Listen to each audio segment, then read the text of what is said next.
Hey, I think I'm live. It took me ages to figure out how to actually join the live event that I'd created, and I think I've done it. So, hi everyone. I'm really looking forward to today's live. I don't know if you've seen the event that I created for the live, but I'm going to be joined by my friend Nives, and she is an animal communicator. So we're going to be able to ask her all about animal communication. Hey Nives, she's here. Okay, so we're going to be talking all about animal communication. You can ask questions if there's anything that you wanted to ask. She's not doing live readings today, but she literally can answer all questions that you might have about animals and animal communication. Hi Alice. And so it's really beautiful because animals are so intelligent. They've got so much wisdom to share with us, and kind of like the way that we've been brought up, or just the way society is, people don't really realise the wisdom and the intelligence that animals have. And so that's why I wanted to share today, because I've really got into animal communication. Obviously I'm vegan, I love animals anyway, and it's like, I think it's a really good skill for people to, one, learn, to two, know about, and to three, assist with like our relationship with the animals in our lives, and in the future, you know, connecting to nature, the animals in nature, or whatever happens going forward. I feel like it's really good to have a strong relationship with animals and to understand how to truly communicate with them. So I'm going to see if I can invite Nives in now. Invite. Sit there at 4. I'm going to get all my questions out and get all prepared and just like be sitting ready, and then it just didn't happen that way. Such is life. So I've got like a load of questions that I wanted to ask Nives, but they're in a bit of a random order, so it might just be like a conversation. But please feel free, if there's anything that you're thinking of or anything you'd like to ask, definitely ask.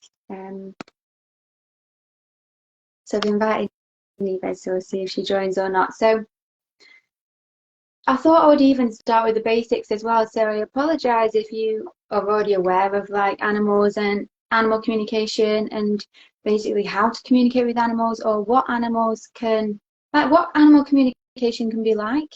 Because I'm sure you've seen, you know, like you get videos where dogs are talking with buttons and stuff. And so that is obviously one way of animal communication, which is, hi, which is obviously the animal trying to communicate with us in our language using the buttons, which I think is seriously, like, such a clever thing to be able to do, considering they can't speak our language. Oh, Yeah. Hey. hi. Yay. Here You're we here. are. Yes. Hey. Thank you so much for joining. I was just talking about animal communication, obviously. um, and I was just saying, like, obviously I shared a video today and I sent it to you as well, and it was like that little dog Miso, and he was talking with the buttons, and so he was using human language to communicate with the humans, which I think is so impressive considering they don't speak our language. Like, they're crossing boundaries to taking the steps to for us to understand them. But there's other ways of animal communication as well. And what you actually do is animal communication through telepathy, don't you? So, like, explain to me, like, how do you actually like speak to animals? Like, is it that they do know English and that you're speaking to them English in your head? Is it that they see images? Is it a feeling? Like, you explain to me, like, how you can even communicate with an animal. For the people who first learn about animal communication, they often think that I understand what certain meow or woof means, but it's not true at all. I mean, you can obviously learn that certain pitches in dog barks and things, or animal body language, you can learn about it, but animal communication is a totally different thing.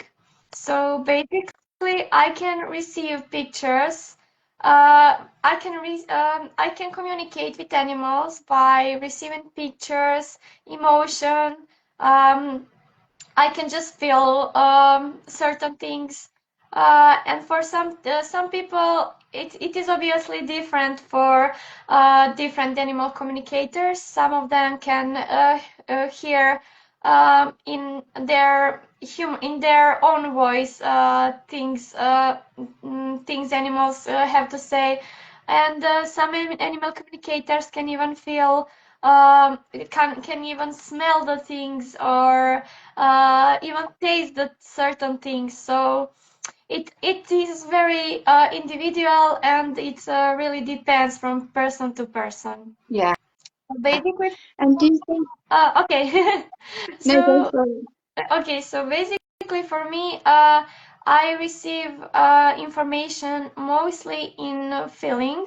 So basically, I can feel everything they can feel, and that is followed by um, knowing and then pictures. Hmm. So when you say you can feel like everything they can feel, is that even like down to if they have a tummy ache, you would actually feel, say, a pain in your stomach, or is it more emotional or a mix of both? It is a more mix of both. I actually, before every animal communication session, I like to protect my energy.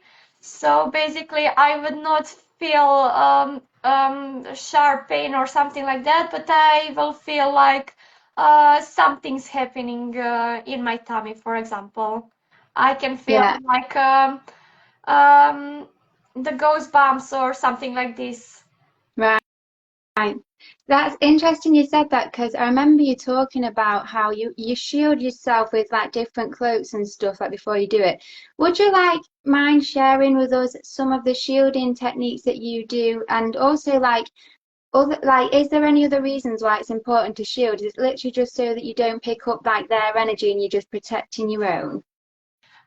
So it is also very individual things. Some animal communicators don't do it at all. Um, I mean, I can communicate with animal without doing it. You are actually basically doing it every day with your animal, um, whether you are conscious of it or not. I like to do it because, in my experience, um, I don't know. I feel much more safer, and I feel much more confident when I do it. Because sometimes when you are open channel, you can pick up on, for example, I do communications when I look a picture. For example, it is a dog, and I look in their eyes. However, sometimes on that picture there can be more dogs or maybe people or something, and I can pick up from them basically. So I like to do it to make sure I am connecting just with the animal I am supposed to connect with. Yeah, yeah.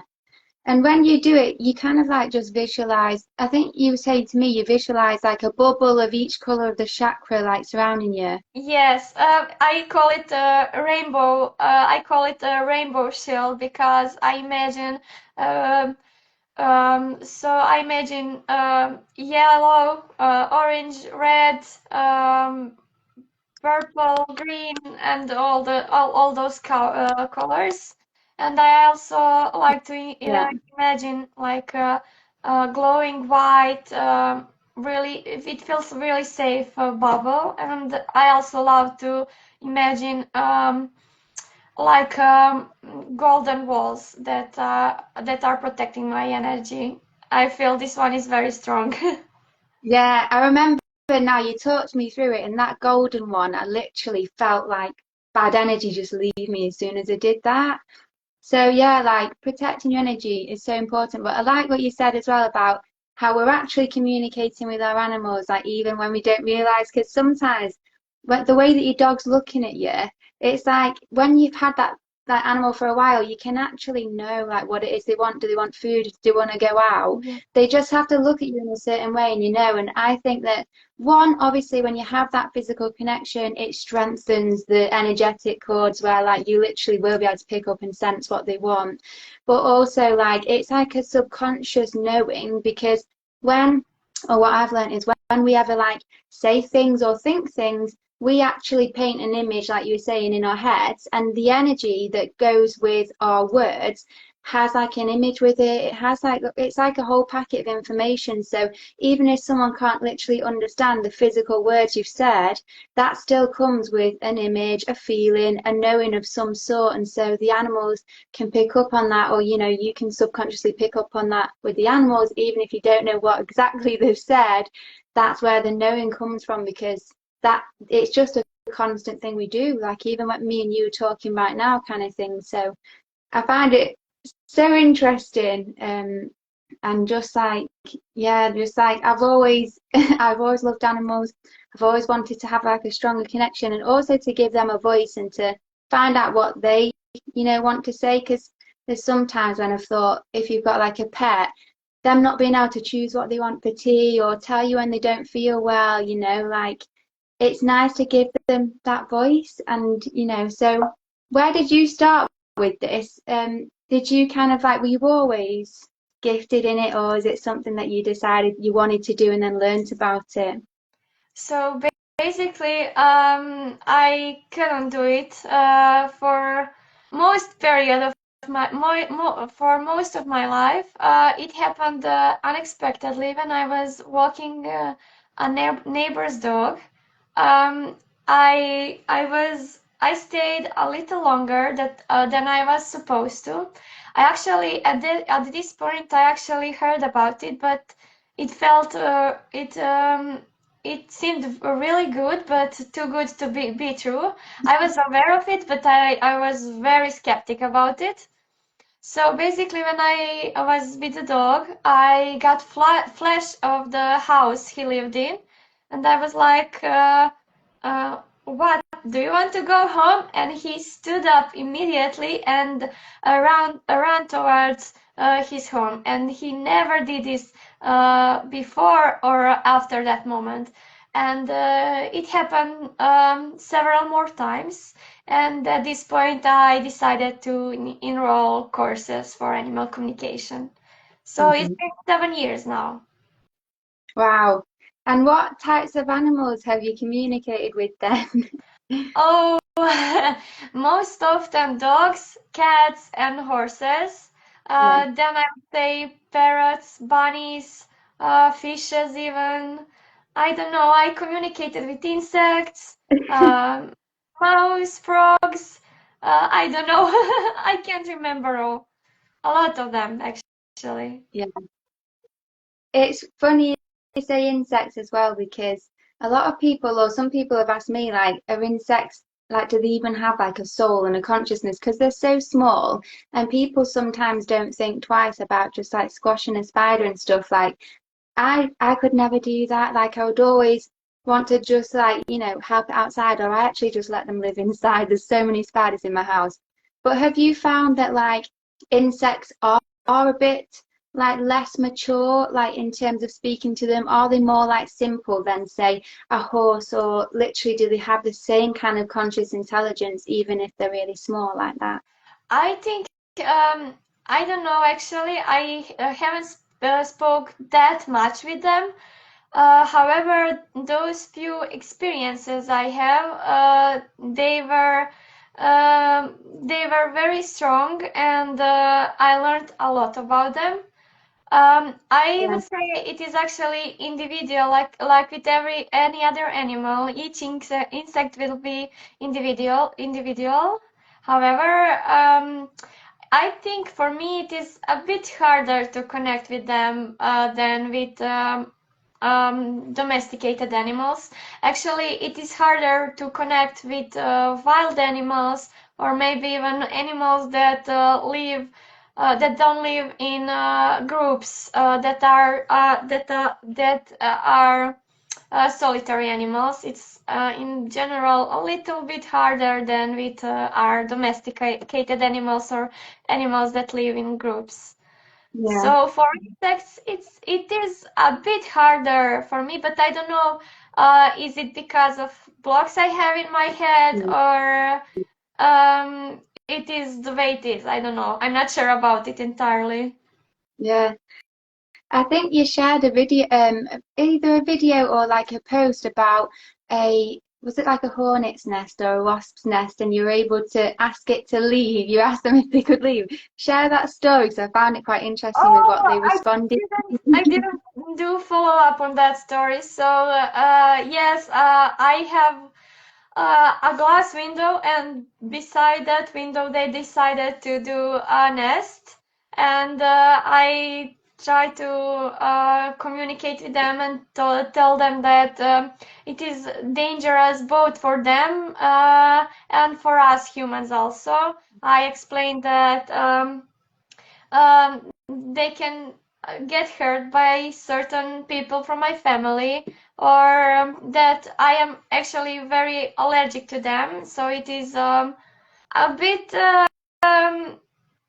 dangerous for me also. Yeah, And they told me that they are ready to defend their nests, but they are willing to they were willing to do something about that. So I didn't do follow up because I actually left them that year to stay there, and I wanted to figure out what to do when the weather is better. yeah. So they disappear and didn't come back. Actually, they did for a short period of time and decided to leave entirely. So I managed to, mm, I wouldn't say get rid of them, but to successfully communicate with them. Yeah, it's good stuff like that because obviously, well, I once had like a load of ants living in my parents' house when I lived with my parents, and they were just like, look, we have to get like the guy out who's going to basically get rid of the nest and stuff, which I knew meant he was going to kill them all. So I was like, well, my mum and dad were saying you just can't have ants living in your house. So what I had to do is try and connect with them and just be like, hey, look, I need you to leave. Like, this guy's coming tomorrow. Like, you all need to go. Like, it's not safe for you and stuff. And I just sat in the kitchen where they were, and I didn't know how to communicate with them, but I knew that they could receive messages. And especially because we're like humans, our energy and our consciousness is much stronger than like a smaller being. So if we give them good energy, we can actually give them really good energy. And if we give them bad energy, we can actually put quite bad energy on them. So our energy can really like basically like sway them and assist them. So I was saying to them, like, I just closed my eyes, got into meditation, and I was trying to just connect to like the collective, and I was just like, listen, you need to go, it's not safe and stuff. And I was explaining like they'd all die if they stayed. And then the next day they were pretty much all gone. There was just like a few little tiny ones left walking back into. But I was really surprised that they all went. I was so glad. But also I could imagine, like when I first connected and I was telling like there might have been like one or two ants in the group that was a bit more psychic than the others, and this voice in the head saying, look guys, you need to leave. They're probably all going round to all the ants like, guys, something bad's coming, we need to go, like something bad's about to happen, and everyone's like, oh, it's a conspiracy theory. It's like just like shunning the little ant off. But then thankfully they did all leave, so I was Oh, really that's glad. But yeah, yeah, like just the power of, even if you don't really know how to connect with them, even just speaking out loud or trying, it can have such more of a difference than you could even know. yes, exactly. I actually did it with ants also at my friend's house, and they actually also left. So I am. I mean, sometimes they will listen, sometimes they won't, just like with kids. And I'm so glad they did. Yeah. So it's funny you say that as well, because some people, when they have like an animal communication, they might ask you, will you tell my dog to stop barking every time there's someone at the door? And you've said to me like you aren't a trainer, like you can tell them, you can figure out why they do it, because I think you have to really find out the root cause. But they're kind of like children, so you can tell them once, but it doesn't mean that they're going to actually do it. So you need to train them, and there's a difference. And so, do you want to explain a bit more about like that and like what you do versus what you would need to do, if there's actual behavior issues? Exactly, you are so great at noticing these things. So when it comes to animal communication, I can explain an animal why I want them to do certain behavior, why it is better, and things like that. I can even explain them how to do it. But with animal training, there is there is a specific there is trainer that is teaching them how to do it properly.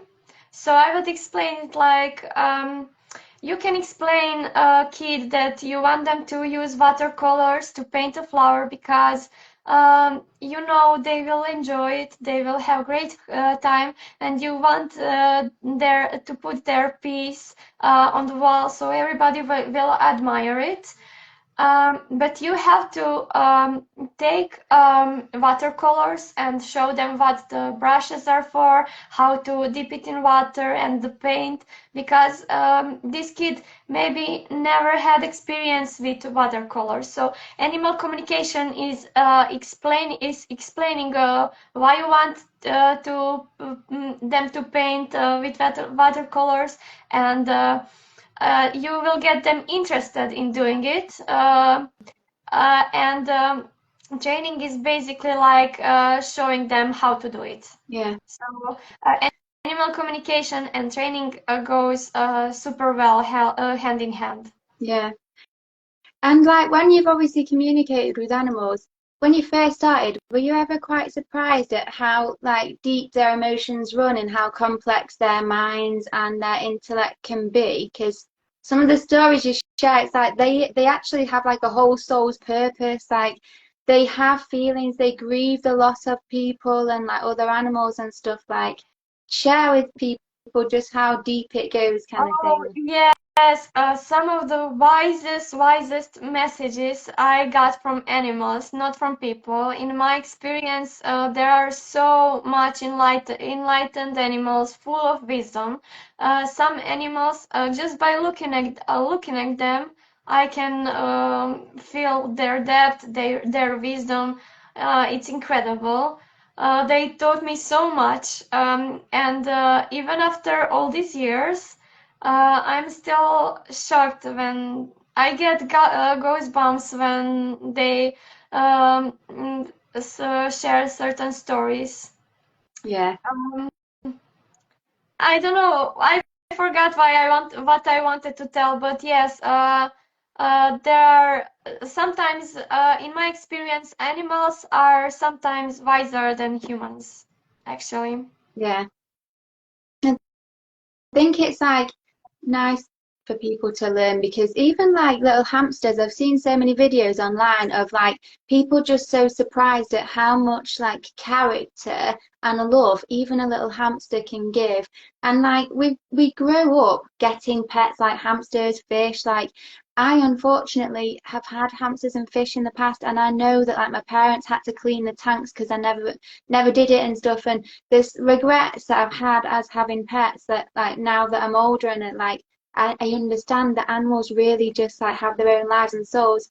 And it's like it would be nice for everyone to really understand like the animals and the level of depth that they have within them, and also just how to best like care for them really and help them have the best life and see them really like a family member, because we do it with our dogs and cats, but sometimes like other animals get left behind, even like animals in the food industry.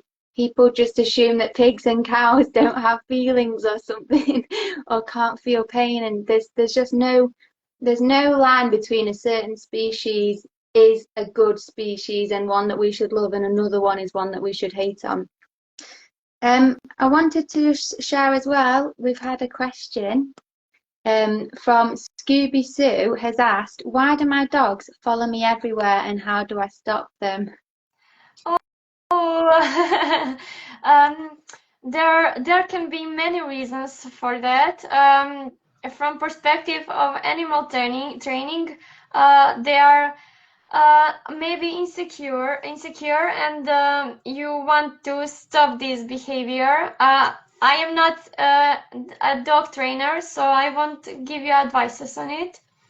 Um, from perspective of animal communicator, I would have to connect with your dogs and ask them specifically, because um, I do this type of questions sometimes, but every time the answer is different. Sometimes I can tell you from past experiences that I had that I had a dog telling me they just want to spend more time with their owner because they didn't see them enough because of work and the human things we do, you know. So from perspective of animal communicator, I would have to really connect and ask your dog specifically why is that they following you. Yeah. I could also see, like, because our energy body, our aura, like when an animal sits with you on your lap or is near you, they're also in your energy. And it's possible that they just want to chill in your energy. They feel relaxed in your aura and they Exactly, just, exactly. Yes. It can happen often also. It can happen yeah. also. And sometimes it even maybe they can feel you are stressed or in pain, or maybe you aren't showing that to other people, but your animals know you deep down in a soul, and they will know when something is wrong, and they maybe want to be there to support you and to let you know that they are here and they love you and you can count on them. So it can be many Yeah. many different reasons, as I said. That's such a nice thought as well because we forget that it's like kind of the other way around. What I find a lot is like a lot of animal companions are there to actually help us through times. Like a lot of them have the purpose of being there at a certain time in our lives that really helps us through, and they can help us just as much as we help them. And I've found like they can literally absorb your negative energy for you and they'll take on your burdens and your stress or even like illness and stuff. They'll take on that energy. And humans have become so disconnected from nature. We don't ground often anymore. We don't know how to really deal with our own energy anymore. And so animals can often do that. And when we stroke a cat or a dog and it makes us feel better, that's because we've given them our bad energy and like done an energy transference. So we've got a bit of theirs, they've got a bit of ours. We've halved the burden of what like we were feeling. They've got a bit of our bad energy now, but because pets mostly go outside and they ground and they can get rid of the bad energy and stuff, that luckily they can get rid of it that way. But it's interesting to be aware because I wonder sometimes whether we should be aware of our pets kind of like energy health as well, and not just like physically, but be aware of, oh, hang on, am I feeling like crap? Is it me that's got bad energy, rather than just assuming it's the animal that's got like, irritation or got reacting in a negative way. Uh, yes, this is actually called mirroring. So animals will do this a lot. So, for example, if their owner is very stressed, nervous, will snap at others, or at the smallest things, they can see change in their dog, for example, snapping at other people randomly, and they will be like, "Oh my God, I don't know what happened with my dog. My dog bites someone. He was never like this. What is happening to the dog?" And then when I connect with the dog, it is actually dog showing human that they need to get rid of that energy. So yes, also animals also tell me a lot um, about animals wanting humans to pay more attention to them, to set a specific time to spend with them. It means no phone, not TV, anything else, just being in the moment with them, because as you said, they can help us feel better. And I would say every animal can do a different thing for you. So it can be make you laugh or make you more psychically aware, make you happier. I don't know. It depends from animal to animal. Um, so yes, they can make you feel better, and you should really spend the time with your animals. Yeah. Flat out truth. Welcome to you and your black cat. Um, yeah, so I completely agree. And also, what I think is interesting is animals like when they're going to pass on, sometimes I found they actually choose a time when, like, it would, let's say you're not around or something. Like with my cat, she was like my best friend, and like she was absolutely fine, like probably getting a bit of illness, like near the end of her life. But I went on holiday, and it was while I was on holiday that she basically died. And I was like, I just know that she chose when I was away because she just knew how hard I would find it if I was there. Because it wasn't like she just died. She had to get put down and it was all a bit traumatic. And my mum and my sister found it really hard. But she was like literally I feel like she was actually like one of my angels or a part of my own soul that had come in to be my best friend like for so long. And so I felt like I had a really, really close relationship with her. It would have been hardest for me. And I just found it like, that's just true love when she chose to go, when I was away so that I wouldn't have to struggle with it. But it's interesting how they can do that and they must have more of a spiritual connection than we would even know. Yes, I'm so sorry for your kitty. So I had communication with like that. My friend had a hamster, and she really loved it. And she was at the time studying in another city. So after the hamster passed, I we talked a little bit about their passing and how she was sorry not to be there, not to see him more. And the hamster actually told me that he knew if my friend was there, it would be too hard for her to go through that experience. So he did it while she wasn't there. And I actually seen it happen with humans also. So sometimes they will wait for you to meet you once more, and sometimes they will wait for you to go. So it will be easier experience for both you and them, because what you feel, they will also feel. So basically, when you are going through it, you are crying, you are resisting it so much. Animals, it will be harder for animals also. So Yeah, yes, it depends from human to it depends on situation actually. So sometimes they will wait that you will come, so they can see you one last time, and sometimes they will wait for you to go somewhere, so it will be easier for you. yeah. Do all animals have a purpose? So basically, every animal, I didn't ask every animal I communicated with, but animal I asked, I was given some sort of purpose. Some of them are more like, just a second, the purposes were uh, you would say greater, but I don't think one is greater than the other. And some of, for example, helping their people to go through certain periods of time, teaching them some great lessons. And sometimes it is just making everybody smile. For example, I have a kitty that makes us smile all the time.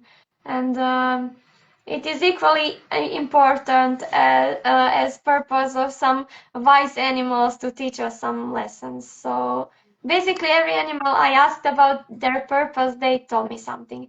And I would say certain groups of animals, for example, cats will have their purpose, or the whales, they will have their collective purpose. So it depends.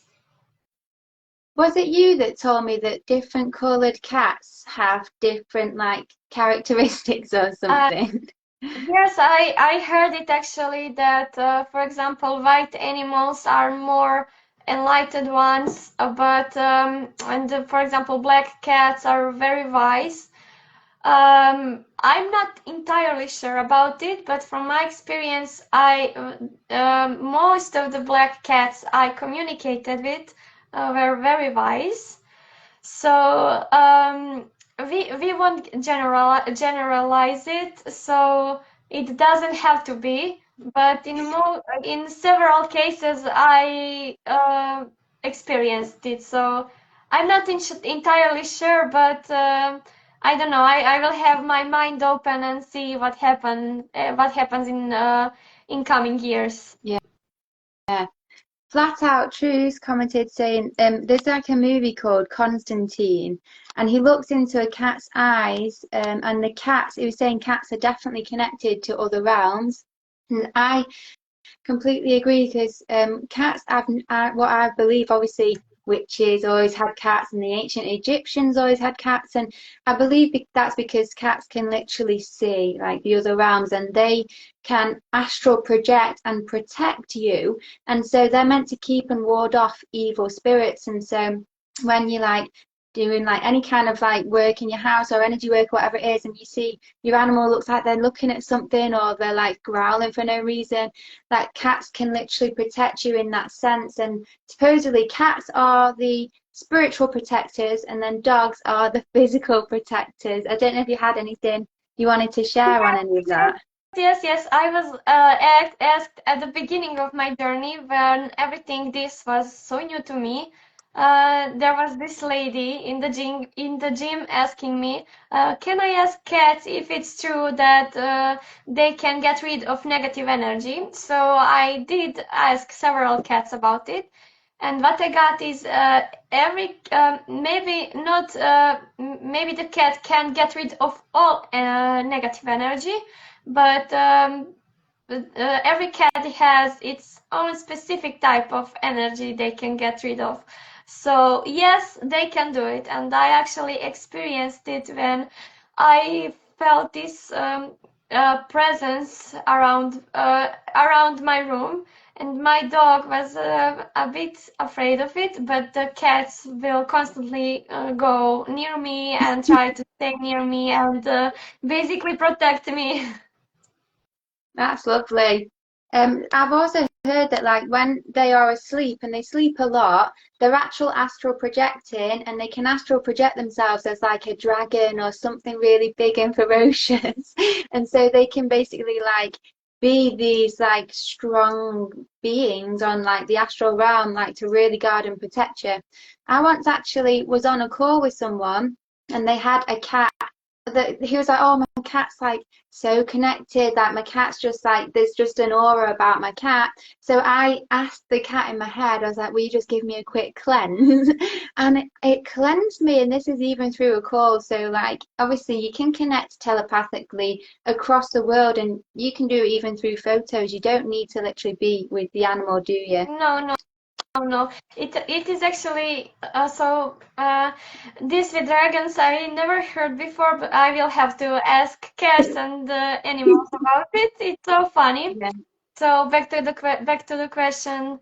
Yes, it is actually easier for me to communicate through photo because um, not because it is easier for everyone, but because I did it for so many times, and I get used to being in my room, looking at the photo, having this calm atmosphere. Versus when in real life there is dog, I am trying to catch his energy. There are people around it. He is going sniffing here and there, and it can be a little bit more dynamic. But yes, for me it's easier to connect through pictures. But I am trying to build my confidence in real life.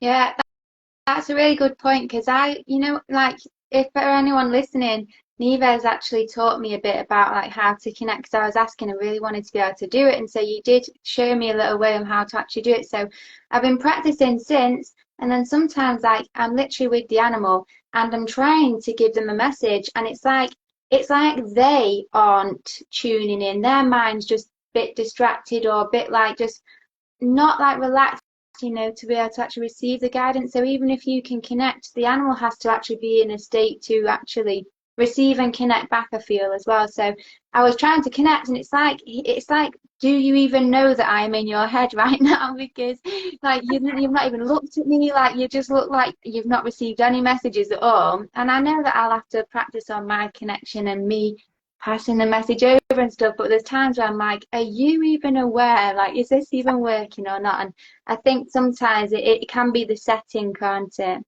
From my experience, animals are pretty much aware of it.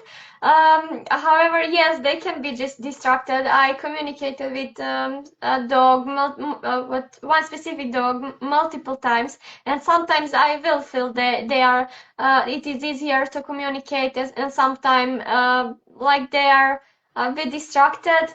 And yes, it can happen, but I think most of the time they are very much aware. And for example, um, what I wanted to say, oh my God. Yes, animals are very, very psychic. They will feel it immediately, but sometimes they won't want to talk. So every time I do a session, I always ask animal first if they want to continue to communicate with me, and I Yeah. explain why I want to connect with them. So in 99% of times they want to connect. It has happened once or twice. They asked me to please come and connect later. So yeah, there is something about this you said, but most of the time they will understand. Majority of time. Yeah. We've got someone called Amaya has asked, do you know anything about like birds? She's always visited by hummingbirds. Is there any like reason why a particular bird would like visit you often, even if you don't know it, kind of thing? Also, I love birds. So what I got from birds is that they live in two different dimensions. Our um, our physical dimensions, dimension where we are humans here, and the a psychic, not psychic, but spiritual dimension, where our loved ones, past ones, people or animals live. So uh, they try to explain me like they can fly between those two dimensions. So I really love this message. On your if I was you, I would try to sit down, calm my mind, and ask myself, is this some kind of message, or even try to do meditate guided meditation. You can find it on YouTube, to connect with a certain animal and try to connect with them and see what is the message you got, because I believe you will you are able to get the message just as I am. Or even you can try to Google spiritual meaning of birds. This is something I do when I don't have time to connect. Yeah. So that's really interesting. So I used to like, people would say, oh, when you see a robin, it's a sign like your loved one who's passed on is there. And like, I used to think that what they were saying is they've incarnated as a robin and they are now like a robin. But actually, it's more that the robin has received a message from the spirit realm and it's chosen to be the messenger bird almost. Yes, That's so yes, cool. exactly. That's so cute. So they've got purpose and they've got very special purpose then birds. Um, What I was going to ask as well is, like animals who are working animals. So you get like certain dogs that are like, working for humans. And I, I'm kind of like half torn because you know how you get some, say, donkeys in certain countries and they're overloaded and it's obviously cruel the way that they're worked without like any kind of like balance. But then there's other animals that just kind of are there, they're helping the owner and they're doing like a good job and they're looked after very well. Do animals enjoy having jobs? So it is also very individual. It basically depends how you treat the animal. If animals even wants to work. In some situations, I had both animals that are so happy to have their jobs. They love it more than anything. And I also had animals that they don't want to do it. They are not supposed to do that job. There is something else they are supposed to do. So it really depends. So I would say if you see an animal who is happy, who is so happy to, I think everyone can see in their eyes and how they perform. If you see they are happy to do it, they are excited.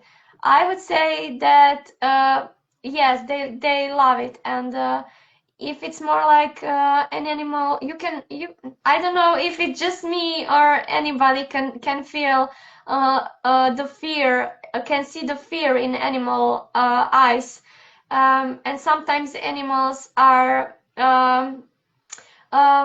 made by humans to do things they don't want to do, and they are afraid to stop. That's sad, isn't Sometimes it? I actually got horses that I don't remember exactly. Uh, I think they were forced to do some kind of, I don't know, maybe um, therapies or something like that. And the horse started kicking his back legs, and he just couldn't do it anymore. This wasn't something he was supposed to do. So he suddenly started changing his behavior to communicate that no, we have to stop this. I can't do this anymore. So you will basically Yeah, see in your physical reality if the animal likes their job or don't. yeah. It just goes to show why animal communication is so important and why we need to learn like how to actually read the signs because you were saying like anyone, surely anyone can actually communicate with animals. We all are born with psychic gifts, aren't we? We just need to kind of tap into it again. Yes, exactly, exactly. I have so many animals telling me that my humans know exactly what I need, what I want. Tell my human that they can actually hear me, that they do receive messages from me. Sometimes it is so subtle that you don't that you can think that you think it's your thoughts or your ideas, but it's actually coming from your pet friend. Yeah. We've got the poetess said that butterflies as well have been like a beautiful sign for her, with knowing, like when there's a loved one nearby in the spirit and stuff, like they're also a bit of a sign as well. Oh, just a second, just a second. Um, okay, so I will share this with you. I also have mom who passed away. I usually don't connect with humans, but I can feel my mom sometimes. And I was also sent a lot of butterflies for her, I believe. So I actually did another live with another animal communicator where we talked about animals in spirit and how sometimes there are these kind of signs that are very often like seeing rainbows, hearing tap tap taps, or seeing them with the side of your eye, or maybe even feeling them, coming them in their dreams. And some animals animals will have more specific things like seeing butterflies like you do, seeing uh, like maybe images of animal that is very similar to yours. And I actually had a friend communicating with my cat that passed that told me that maybe there is a figure of the cat that um, will make me know that she's here. And I was actually cleaning my room, and I actually got to see the figure again. So yes, it can be very individual, and sometimes they will send signs that are very often. Mm. Everyone's just so grateful for you sharing all this because I think it means a lot. Like to, if you weren't really aware, say, of like the spirit realm or like you kind of like had your doubts or whatever it is, it's so nice to have that confirmation that like even if your pets do pass on, like they're still with you, they can be your guides. Like, have you spoke to any animals or many animals that can like literally, if they've had a little dog brother that's passed on, they can still like see and play with their pet animal, and they're almost unsure why the human's so upset because they still feel like the animal's around kind of thing. I actually had a dog that an owner who was a bit confused why his dog was barking at a certain spot in their garden, and it is because the dog was able to see the another his dog brother, I think, and he was a bit confused because he's there, but he doesn't have the body. So, they understand that there is no physical body you can interact with, but they are very often they are able to see them in spirit. So yes, I don't want to scare you, but sometimes when your dog or cat are just staring at blank space, sometimes not always, but sometimes they can sense something. So Yeah, yes, it can be your pet maybe. that's lovely. And if it is seeing something, at least you know if it's bad, the cat's already scared it off. So Yes, if there's anything still there, it's going to be a loving spirit. yeah. Did you I asked you, I was saying to you, asking you a few questions. You said you would ask some of your animals before the call. One of the things that I wanted to ask, and I don't know if you managed to ask them, but like, are all animals aware of God, like of a Oh yes, creator? I wanted. Actually I had an answer to that question, but it Okay. didn't came to my mind until I connected with the dog that lived with me, who passed, who is now in spirit. So I actually knew the answer, but I needed to communicate with the dog, so he clarified it a little bit. I will have to check just a second. I wrote it down because I don't remember exactly what he told me. So okay. Uh, so he explained to me that I often, yes, I often feel how animals are so incredibly connected with their higher selves, with unconditional love, and I would say creator. Yes. So he told me that for most animals, majority of them, their connection stays very strong through their entire lives.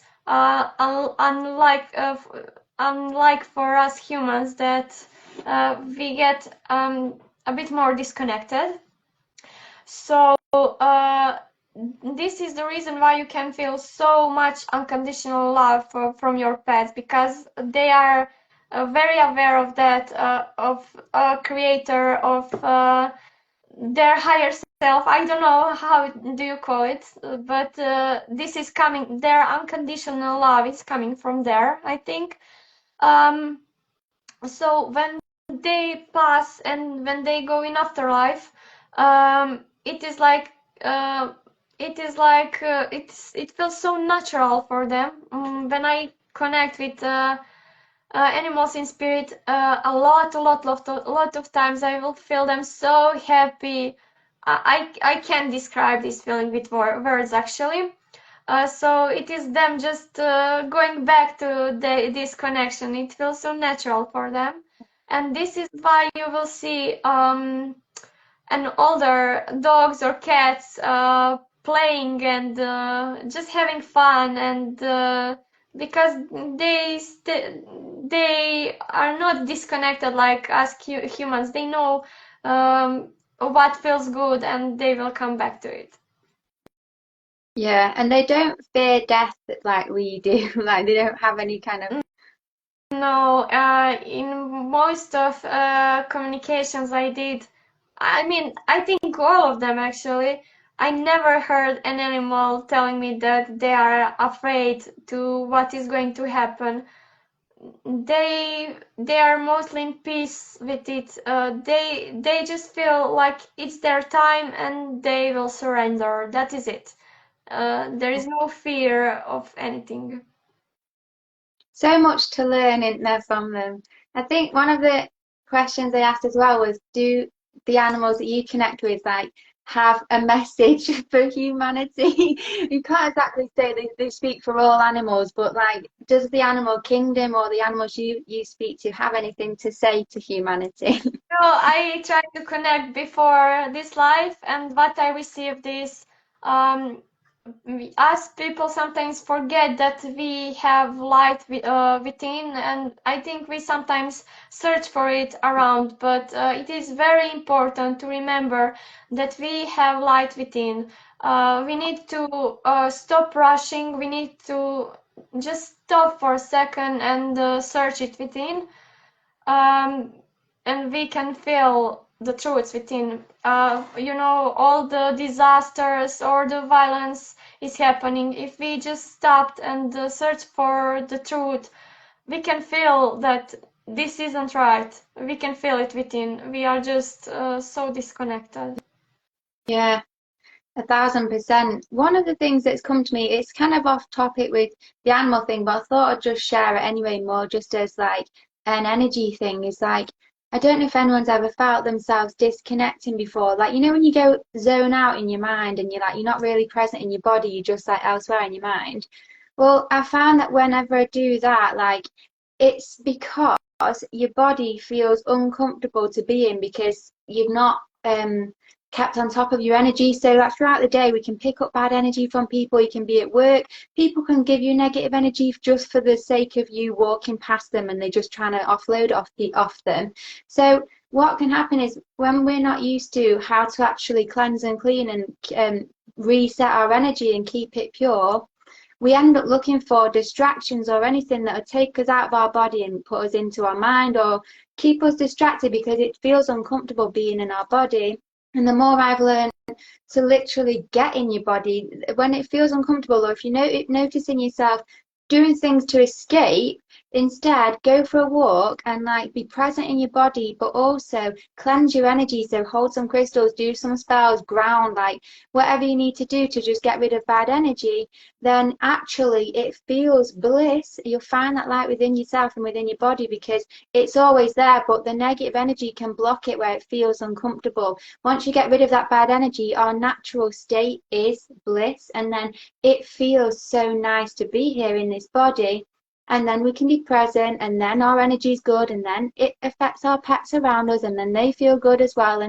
And then you emit and radiate positivity, and then that's the world we end up projecting. So something that it's kind of like I've learned more and more recently is if ever you are escaping, see that as a trigger to realize, oh, hang on, am I escaping because I need to do some energy work and just cleanse and clean my energy a bit? Yes, this totally makes sense, and this is how most of our addictions are happening actually. Because we are not taught that we need to actually go through that experiences and to actually release it. So I watched a video of the deer. I think there was, I don't know, some certain animal was chasing it, and she was frozen still. The animal that was chasing her um, went another way, and deer was just frozen, and she just shake it off, and she went like nothing happened. So there is so much we can learn from animals. She was basically doing the thing you were just telling us about. Yeah. I think as well, one of the questions I asked, but we don't have to really go through it because there could be loads of reasons. But I think on my questions was like, why would an animal attack you? And the other day I walked past a swan and it had some babies with it. And obviously, like, it shouldn't really attack me. Like in England, everyone fears swans and geese because supposedly they break you, they break your arms and stuff. I don't think so. I've never seen that happen. But people say that they have the strength to do that. And so obviously with it having babies around it, you could probably walk past it, probably wouldn't attack you. But if you have bad energy, even if you don't want to, fight the swan and you just got stressful energy, if the swan picks up on that energy, it could see you as a threat because animals really read energy more than anything else. And so what I did, I had fine energy anyway, but what I did is I visualized, I connected to the swan and visualized me literally just walking past and just that's all I want to do is just walk past, just so that it knew what my intentions were. And then I did that. And then obviously it didn't even get up and like it probably might not have done anyway, but I think that being aware of your energy around animals more than anything else is really important, and then kind of setting your intention and being clear, especially wild animals really, because you don't want to get attacked and stuff. Oh, yes, actually, I finished the last course I did about animal communication. I actually finished it in Croatia, and I found amazing teacher. And she told me that yes, sometimes, I mean, the thing you talked about, Sven, it is probably what you said, but well, she told me that sometimes us humans will learn things like this, and we will feel anxious, and we will try to mask it, and they will feel something is off. We are lying. Sometimes it is even better to just be yourself. It is okay to be so stressed, but don't try to face it. Don't try to mask it because animals will say that you are lying. You can't lie to animals. She told me a story that I don't know what, something happened to her. She was crying, and there was a bird watching her. Birds, I actually think it was birds, and she just didn't care. She was just so in her emotions. She was so true to herself in that moment, and birds saw that and they landed on her arm, because sometimes it is better to feel what you are feeling. Yes, it is. There are so many different reasons why animal cannot attack you, and one of it can be Mhm. what you said, and I usually would, but after before the lesson I finished in Croatia, I would do what you did, but now I would say maybe, I had a rough day. I don't want to hurt you. Just let me go, and they will understand. Yes.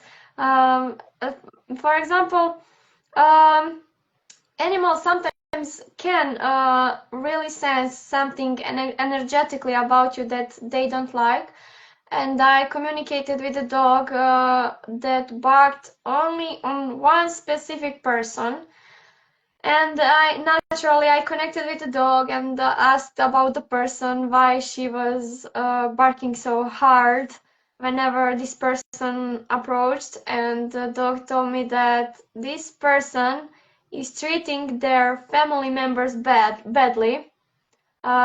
So uh, I don't know how knew it, but it ended up being so true. So this was dog's way of communicating that this person is not a good company to be with.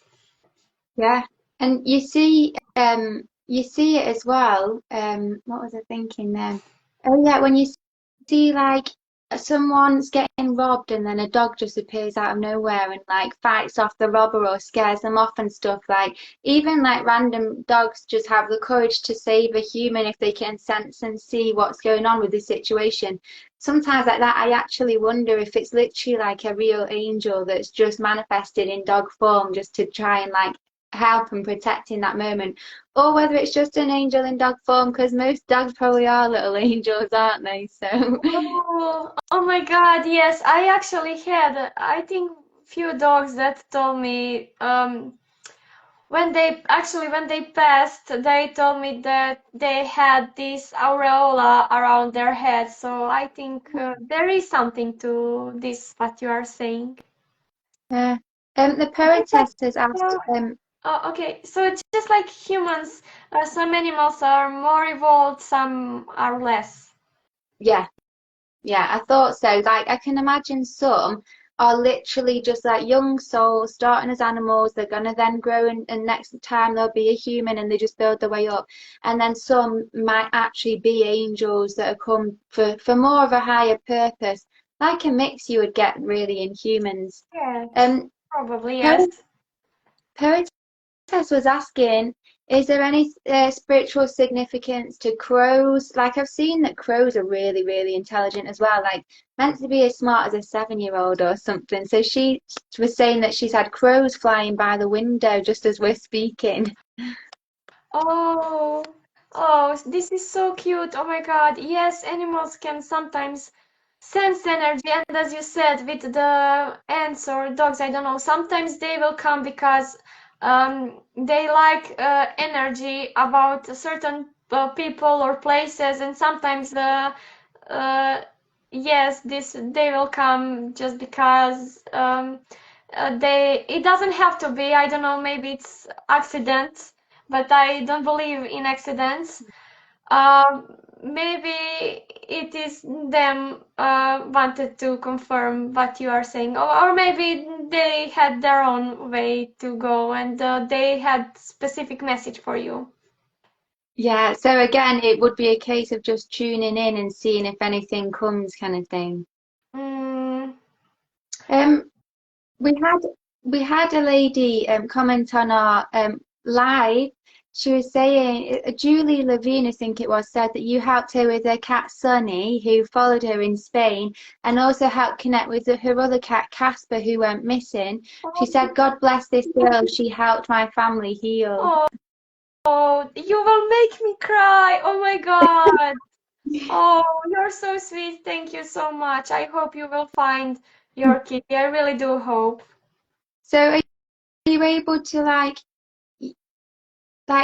can you like make a bit of a career about like helping missing pets, or is it quite hard sometimes when pets are actually missing?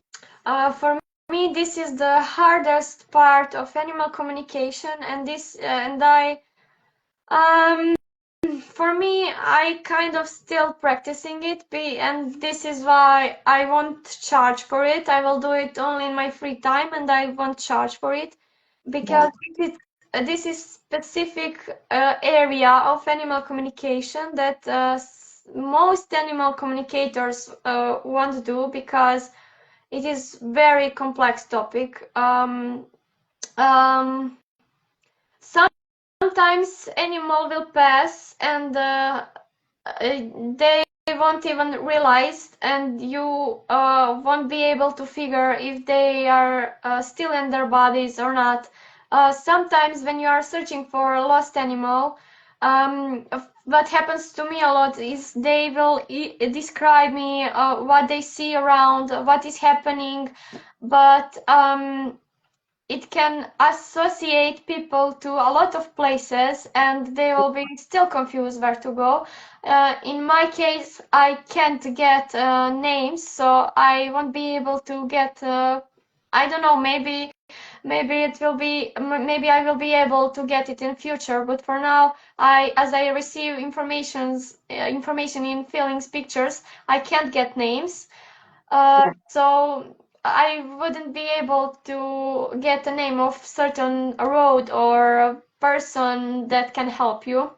Yeah. Uh, so yes, it's so complex, and sometimes I will get very specific details where animal is at this exact moment. Yeah. Uh, and I actually did have some success with it, but um, you you have to know that in couple of hours, in couple of minutes, they can change places until Yeah. you go there. So it's very, very complex. Yeah. Another thing that I think you said is difficult to do as an animal communicator, and you don't have to like explain about this, but it would be nice to hear like a little bit about it. But you're talking about, connecting to animals who are in the animal meat industry who, like, say you see the truckloads of pigs and they're going to slaughter and stuff. I think you said you actually connected to one of the pigs that you saw in one of my videos, and he wasn't happy about what was happening to him or something.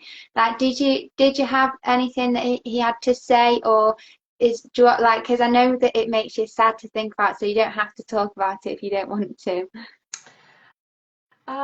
So yes, it's very, very hard for me. Um, for most of my life, I was meat eater actually. So I have to deal with that also because obviously I feel a bit guilty about it now. I mean, for a certain period of time, I was told that this is how it is supposed to be, but for other period of time, I was just choosing to eat meat. Yeah. Um, yes, animals in these conditions can feel such an amount of pain. It is so sad when I watch these videos or even come across them. I feel so much pain, and as an animal communicator, my job is to stay very calm and objective. I have to make sure that my own emotions won't impact a communication I am doing.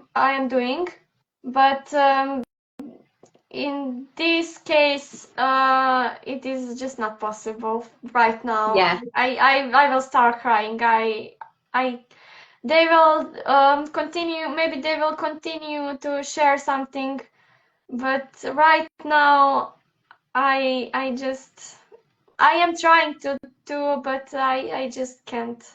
Yeah, that's fine. Like, what I always do if ever I see the trucks and stuff, because when I was there, the reason I went there is to just try and show them a bit of love, so that they can experience the light and the love of God. And every time like I see a truck, I always like send them love, and I'm like, you're going to a sanctuary, like God loves you. Like I give them all the positive energy. And I always like say a prayer for them as well, because it is and it will change. So that's the most positive thing to really focus on, is like people becoming so much more aware of like animals and like their sentience and their consciousness, and that they want to live their lives and that they love their families and stuff. And so people are just like respecting that more and having a relationship with animals more that's just more loving and looking after them, rather than, using and abusing them for our own gain and stuff. So um, someone has asked, let me have a look, how strange my cats are watching this with me as though they know you are talking about animals. It's funny because like your cats are probably sat there like, right, listen up, take all your notes because now we can start talking to you. But Yeah, it's funny how, I yeah, get these responses so often. Actually, I have two cats, and most often they are. I live in a house with two floors, and most of the time they are not in my room. But whenever I do live and whenever I am teaching others about animal communication, they are always roaming around me. So it's fun for me actually. Yeah. Do you know with cats, I like obviously they are meant to be like very spiritually connected and stuff like is there a higher purpose why they, kill birds and mice? Like, because it seems like they just do it for the sake of it. But my spiritual teacher, and this was only one cat, but there was a cat that used to live opposite to us, and it would always take the little birds out of the bushes, and like you'd see it running with these live birds in its mouth. And I once like chased it down the road. I was like, let go of this bird, and it ran into a bush. And my spiritual teacher connected to it, and it said that that's what God wanted it to do to help these birds like cross over. So I don't know if like certain birds get ill where they don't want to just die naturally and it's going to take ages or they can't fly and so they're not going to be able to look after themselves and so they ask the local cats to just kill them quicker. I don't know, but I didn't know if you had any like thoughts on Oh, why this cats might kill actually, birds and uh, them. this actually kind of confirmed what I was getting. There are a lot of ways in which animals are teaching us, and some of their tools is mirroring. We talked about it earlier. So sometimes they will mirror certain behavior like violence, so just so we can realize how bad it is. Yeah, And I actually asked cats quite a few times why they are attacking. How do they feel about killing birds, or why they are doing this? And in my experience, they told me multiple times that they won't just kill it without reason. Uh, when they will kill it, they won't kill just any bird. They can feel this. I mean, it's not just about cats and birds. It's about all animals. They yeah, won't kill just any random animal. They will feel the. I think which one is energetically weaker or something like this. I didn't understand completely, but it has to do something with energy. Something about their energy is off, and they can see which one they are supposed to kill and which one they want even better. right.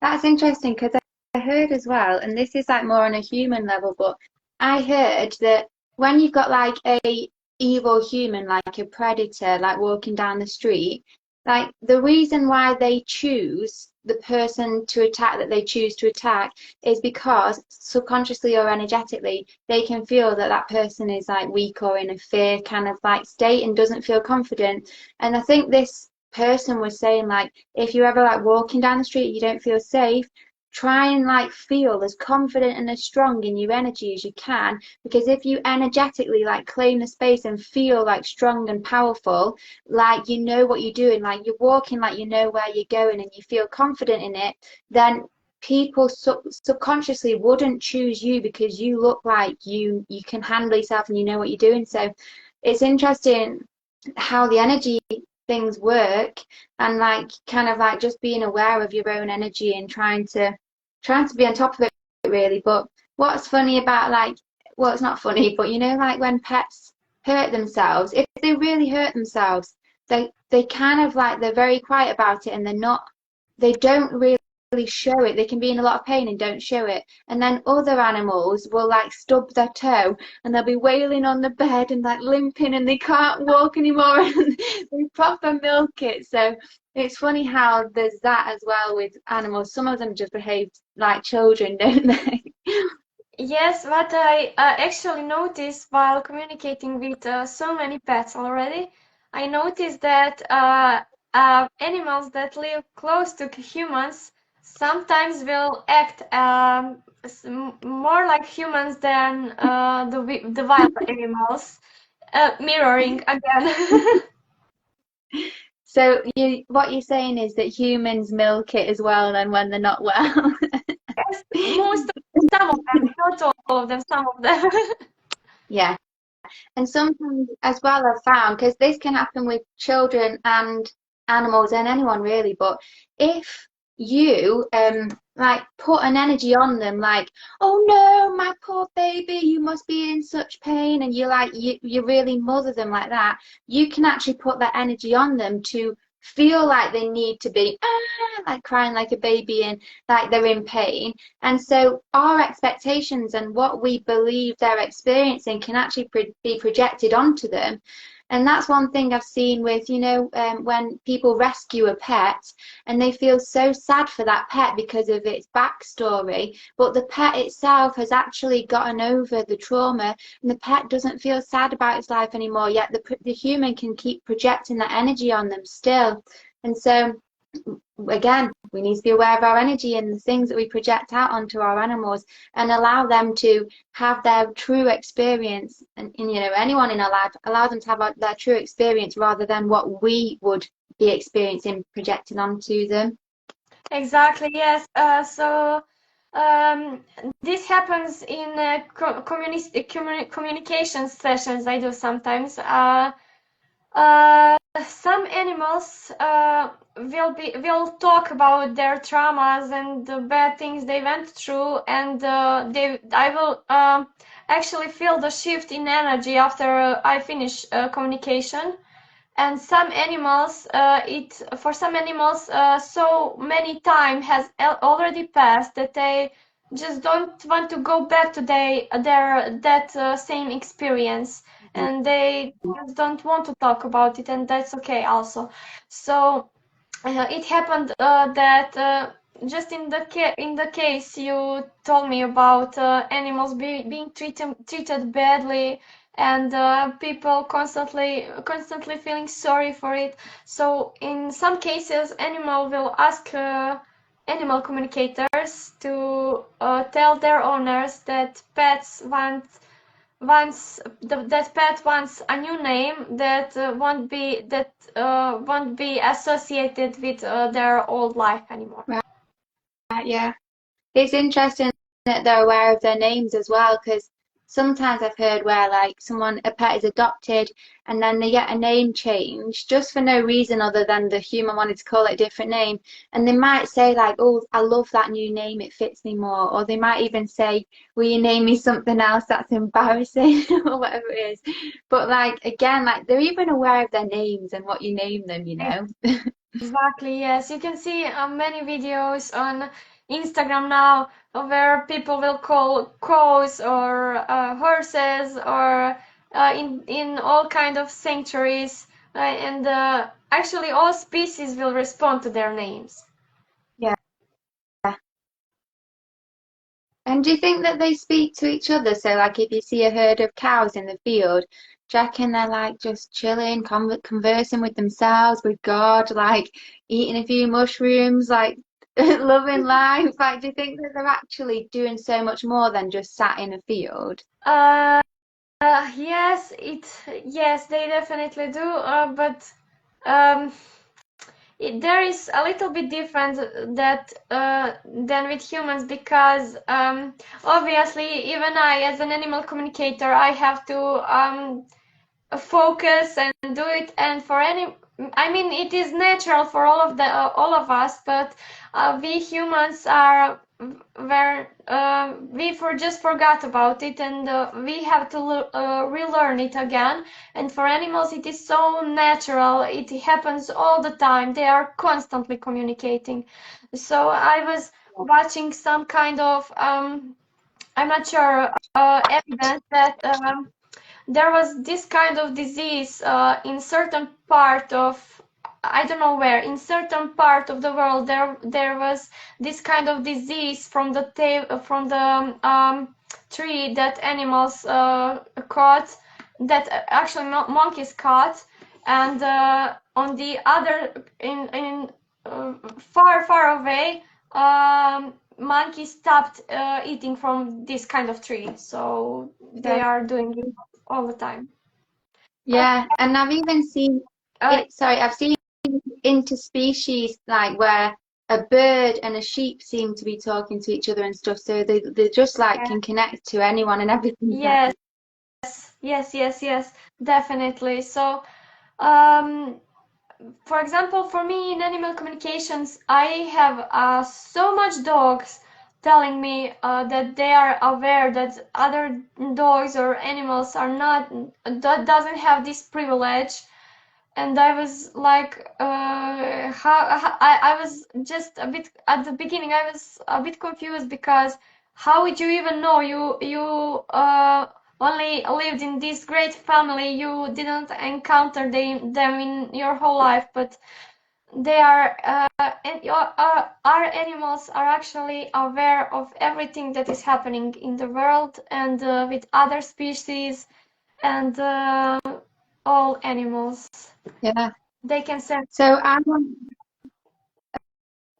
think there's a story I watched where there was like a load of wild horses in America, and they got rounded up, and like they were trying to like basically look after the wild horse population, but they got split off from like their family and friends, and even though they were in different places in the world, they could still telepathically communicate, and like they could still find out where their friends were and what they were doing and stuff, and so they still had the connection no matter what. Yes, they do.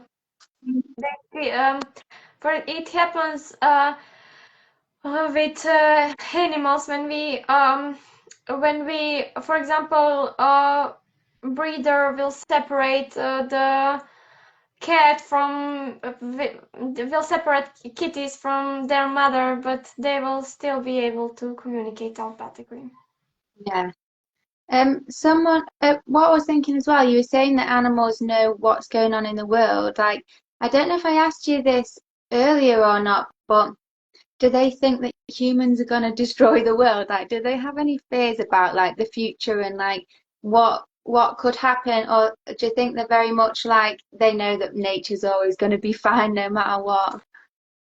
I'm not sure actually at this moment. I'm not sure, but what they often tell me is a lot. What I get a lot is animals telling me that humans are so disconnected. We have to connect back to ourselves, to animals, to our natural way of communicating with them because they can feel we are doing stupid things because we are disconnected. Yeah. And I actually, what I can see like one day in the future is like, you know, like, is it Snow White where she can just sing and she's got these animals that are like living around the house and they'll help her do like the dishes and you have animals like working with you and that she can obviously communicate with them in some way. And like, like say if anything ever happened where you see an Avatar in that movie, there's like a fight between the good and the evil. Well, eventually all the animals like fight for the good and they help humanity to fight the evil. And I just think that we will get such a strong connection with animals that will really like live side by side, that will help them, they'll help us. Like you could have a monkey friend who helps you pick some fresh fruit from a tree and then you share the fruit together and you have them like friends and family rather than like a separate species and we're so distant. And I do feel like one day we'll all literally have such a strong connection with all of nature like that where we'll all just be friends and hang out with each other and stuff into species. Oh, I hope so. This is my biggest dream ever. So, what animals often told me is that they don't like when people often look at them like a species less important than humans, and they actually don't care about which form you came from, you came in. You can be human, you can be bird, it doesn't matter. We are here for the same reason. We are not better than them. They are not better than us. We are just basically all here. We are all one, actually. Yeah, that's a lovely way to end. So there's just one last question that someone's asked. Laser Stage UK has said, I wonder where the saying cats have 9 lives come from. Is it perhaps the spiritual connection thing? Have you ever asked a cat about that? Oh, I think I have, but I can't remember actually what answer I got. Um, I can't remember, but I think I asked. You will have to come to my Instagram sometimes. Maybe in future I will. I think it's interesting. I want to know more about it, so I will try to answer that in my future posts. Because what you do as well then is your Instagram is tagged in here, I think it's unspoken, is it underscore eyes? Yes. Yeah. So you tagged in here, and so you post, you always like share your stories of like readings and stuff and tips on how to meditate and how to connect better and stuff. So if anyone is interested in any of this stuff, or you know, you just like hearing the stories, definitely check out Nive's Instagram, follow her. You're on TikTok as well, aren't you? Yes, I actually I was a bit inactive, but I am planning to go back to it because I think this is my purpose here to educate about animals. Yeah. And I've just shared your Instagram in Thank the chat thank as you well, just so that everyone's got it. So, and then so you also do readings if anyone's got a pet that's alive or that's passed away. You do readings for them as well. Are you still doing them at the much. minute? Yes, yes. Even though I am a bit inactive on social media at the moment because sometimes life will make you do it. But in the background, I am doing animal communications regularly. Sorry, Yeah. English, everyone. I'm not a native English speaker, so I struggle with some words. You've been absolutely awesome. Like you put me to shame the fact that you're not a native English speaker because I could only say like a few words in another language and that's it. So you've done so awesome, especially with questions that I've just asked you random that's just come to me. So everyone's commented like saying they've just loved this so much. It's been such a special live and just to connect on a deeper level with animals. They've loved it. So I really appreciate you so much for coming on. And yeah, if anyone wants to get in contact with you then for a session, would they just message you on Instagram or something and then Yes, it they can message me on Instagram, no problem. yeah. All right. Thanks so much, guys, and we'll hopefully get another one soon sometime. We'll plan it and then Yes, jump on again at some definitely. point. Oh, Yeah. before we end, I just wanted to ask, so I was teaching Gabi how to communicate with animals. Have you had any experience with communicating with them since? I was so interested. I just can't wait to ask you this. So I have. So I did tell you about, I think my dog, my mum and dad's dog told me he had a tummy ache. And this was, he lives at my mum and dad's house and I was here. So I was like connected with him and all that I saw was like a black, um, in fact, I think I connected to him. He just told me fish. And I was like, what about fish? Like, because he's vegan, my dog. So I was like, what about fish? And he was like, he showed me like a black, heavy energy in his stomach and it was making him feel sick because he's not used to eating that type of food. So I pulled the energy out and then I could feel that he felt loads better. And it was that you know, he's just not used to eating fish. It made him feel sick. And then I asked my mum afterwards, I was like, have you has Dexter had fish? He's told me he had fish. And she was like, burst out laughing. She was like, yeah, he did, because my mum's meant to be vegan as well. So I was like, where? So that was one of the things. And then another one is my sister's dog. Um, he barks all the time, and I think that I connected to him and I was asking him why he barks like out the windows and stuff. And what he was telling me was that he he likes the attention of feeling seen, but also he likes to he thinks that it gives them joy.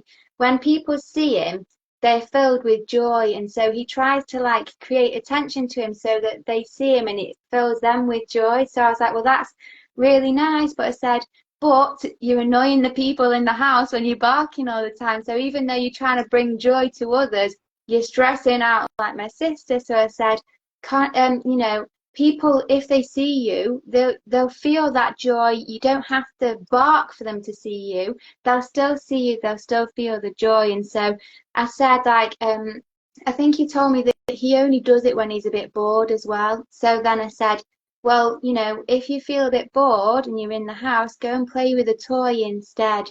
And then do that instead. And then the next time I was with him, he went downstairs, and I think I connected to him. I was like, "Don't forget, I told you to play with your toy if you bark." He went downstairs, and I thought he wanted like a treat or something, and he was trying to like root through this box to get something. And I thought maybe he wants a treat, and then he pulled out his toy. So I was like, "Oh, he's actually gone and got his toy to stop barking."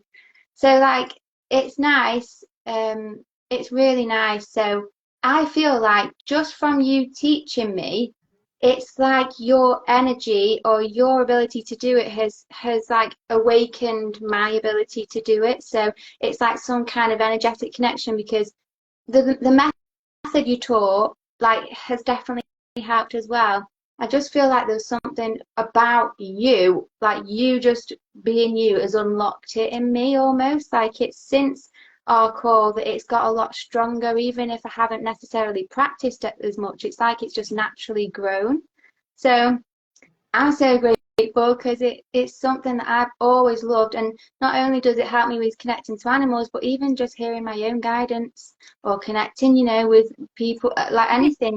So This is it's how been, it works, actually. Yes, yes, yes. Oh my God, this is so sweet. And I told you you can do it. I knew you can do it without the problem. It's so natural for everyone. yeah, yeah.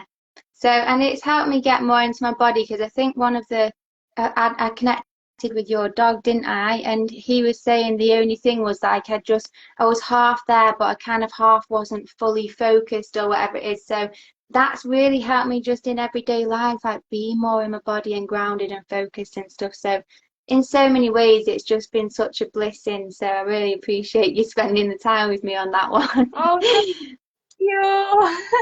Yes, animals will sometimes tell things that, for example, this one, I was like, animals will tell things that I don't want to share with their owners, but I know my duty is to share it. However, I felt about it, so I'm so glad that even after all these years, I will still got messages that it's a bit harder to share, Yeah, and I'm so glad that I share it no matter what, every time. So thank you yeah. so much. This is actually very helpful for me too. Good. It's so important that you like that. And I know that when you did the reading for me, the stuff that you'll even like ask them, tell me something that only they would know, to give them a bit of confidence and stuff. And the questions that you can ask the animals, they're so deep. You can ask them, what's your purpose? Like it doesn't have to be tell me what your favorite treat is, because most owners already know that kind of stuff. So you can really like I've seen one. I know we said we were going to go, but I saw one message that there was a cat and the cat was like itching itself for ages, and like they didn't know what was going on, and you were able to communicate with the cat, and the cat could tell you that it had allergies or something, it needed to go to the vet, and then it was able to heal itself because of that. Yes, yes, yes, yes. For actually, my advice is always to first check with the vet, because I'm not veterinarian. I don't know much about animal bodies. Everything I receive intuitively, and this cat told me that she was scratching because there is something outside of her body that made her do it. And I think I received the picture of this old carpet or something like this. And yes, she told me something about allergies, and uh, the owner took the kitty to the vet, and she was tested with 18 different allergies. Right, yeah. Talk everlasting, saying a wonderful gift, and it's so true because you are just changing lives. So thanks for all that you're doing and for all that you are and for all the light that you bring and for just being such a little light worker. I don't want to say little, I cancel that spell. Such a big, beautiful, Ah, wonderful light worker and bringing thank so you. much light. We really appreciate you and we'll definitely get you on again. Oh, thank you so much. Thank you so much for inviting me. I was enjoying so much. Yeah, and thanks to everyone who's tuned in. We love you all, and we will. Yeah, if you had anything else to ask, just feel free to comment on this live or whatever it is, and I'm sure Nives will. It'll inspire some new posts for you. Yes, definitely. People ask. Yeah. I Bye. actually love so much when people ask me because there is so much questions I can think about, and all these people, for you, you for example, have these great, awesome questions, and that I love to ask. I wouldn't get to this on my own, so please ask even if you think it's something stupid. Yeah, yeah. Right. See you soon, guys. Have See an you. awesome weekend. See you. Bye. Thank you.